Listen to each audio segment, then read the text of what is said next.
બિપરજોય વાવાઝોડા બાદ થયેલ અસરગ્રસ્તોની મુલાકાતે કોંગ્રેસનું ડેલિગેશન પહોંચ્યું છે। કચ્છ બાદ ઉત્તર ગુજરાતમાં પણ ભારે વરસાદ અને પવનના કારણે તારાજીના દ્રશ્યો સામે આવ્યા હતા, જેના પગલે આજે બનાસકાંઠાના ધાનેરા તાલુકાના અસરગ્રસ્ત ગામોની મુલાકાત લઈ ખેડૂતો, પશુપાલકો અને આમ જનતાને થયેલ નુકસાનને લઈને કોંગ્રેસ બહારે પહોંચ્યું હતું। સમગ્ર ઉત્તર ગુજરાતમાં બિપરજોય વાવાઝોડા બાદ ઠેર ઠેર જગ્યાએ નુકસાન થયું હતું। સૌથી વધારે નુકસાન બનાસકાંઠાના ધાનેરા, વાવ, થરાદ અને સુઈગામ પંથકમાં ભારે પવનના કારણે અનેક લોકોના ઘરની છત, દિવાલ, પશુઓ અને પાક નુકસાની સહિત જમીનનું પણ મોટા પ્રમાણમાં ધોવાણ થયું હતું।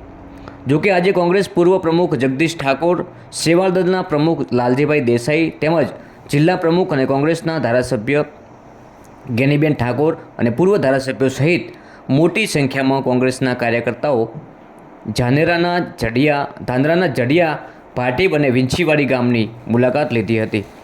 લોકોને અને ખેડૂતોને વાવાઝોડા બાદ સર્જાયેલી પરિસ્થિતિનો કોંગ્રેસે તાગ મેળવ્યો હતો અને સરકાર ઉપર આકરા પ્રહાર કરવામાં આવ્યા હતા। જોકે સેટેલાઇટ સર્વે કરવાની જગ્યાએ જમીની સર્વે કરતાં જગદીશ ઠાકોરે સૂચન કર્યું હતું। જોકે કુદરતી હોનારતને લઈને સરકાર યોગ્ય સર્વે કરી તમામ લોકોને યોગ્ય વળતર કરવા સૂચન કરવામાં આવ્યું હતું। સૌથી વધારે ધાનેરાના જડિયા અને ભાટીબ તેમજ વિંછીવાડી અને ચારડા સહિતના ગામોને પાણીમાં ધસમસતા પ્રવાહે તબાહી મચાવી હતી। જોકે હજુ સુધી કેશડોલ કે યોગ્ય રીતે સર્વેના થયા નથી। ગ્રામજનોના આરોપ છે, તાત્કાલિક ધોરણે અસરગ્રસ્ત ગ્રામજનોને સહાય ચૂકવવામાં માંગ કરવામાં આવી હતી। આપ જોઈ રહ્યા છો, આ દ્રશ્ય છે ધાનેરાના ભાટીબ અને જડિયા ગામના, જ્યાં કોંગ્રેસનું ડેલિગેશન પહોંચ્યું છે પરિસ્થિતિનો તાગ મેળવવા માટે। જે રીતે સમગ્ર ઉત્તર ગુજરાતને બિપરજોયે ગમરોળ્યું હતું અને ત્યારબાદ સમગ્ર બનાસકાંઠા રેડ ઝોનમાં આવી ગયું હતું અને બનાસકાંઠાને બિપરજોય વાવાઝોડાએ ગમરોળ્યા બાદ ખેડૂતોને સૌથી મોટું નુકસાન થયું હતું। તેમજ ધાનેરા વિસ્તારમાં ભાટીબ અને જડિયા તેમજ આજુબાજુના વિંછીવાડી જેવા અનેક ગામોને તબાહ કર્યા હતા। ત્યારે કહી શકાય કે હાલમાં કોંગ્રેસનું ડેલિગેશન ધાનેરા વિસ્તારમાં પહોંચ્યું છે, જેમાં ગેનીબેન ઠાકોર, પૂર્વ કોંગ્રેસના પ્રમુખ સહિત આખું ડેલિગેશન ધાનેરા વિસ્તારમાં પહોંચી અને લોકોને મુલાકાત કરી, ખેડૂતો સાથે મુલાકાત કરી અને પરિસ્થિતિનો તાગ મેળવ્યો હતો। હાલમાં પરિસ્થિતિ એવી છે કે આ ખેડૂતો એક વર્ષ સુધી ઊભા થઈ શકે તેવી પરિસ્થિતિ નથી।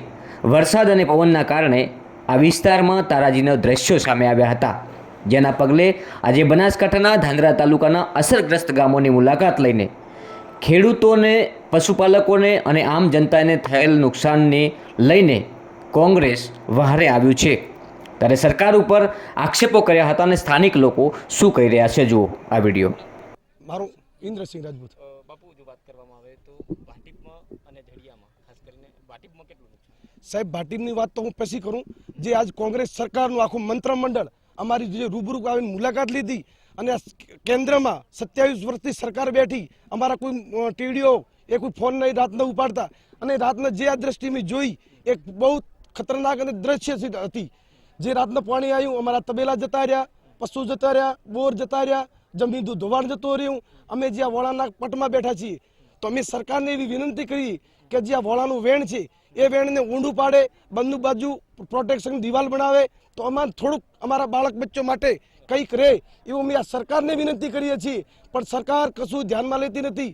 જે અત્યારે સર્વે થઈ રહ્યું છે એ 60%, 70% નહીં પણ 100% આપે તું માન નથી પાલવતું।